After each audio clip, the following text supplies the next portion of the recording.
it's the first time na magkakaroon po ako, na magkaroon po ako ng full show featuring all my songs from my latest album. I have always wanted to do something like this. You know, I want to highlight not just a few songs, but all the original compositions that are included in this album. Because each song has a story to tell, and I want to share it with all of you.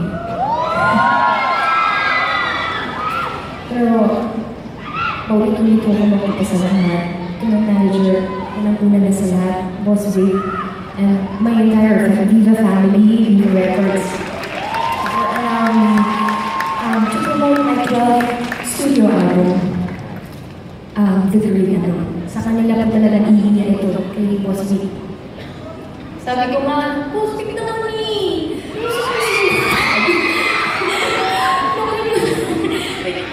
Sobrang mo lang talaga yung pagkakawala ng aking manager. Hindi niyo pong lahat. Kaya napakaswerte ko.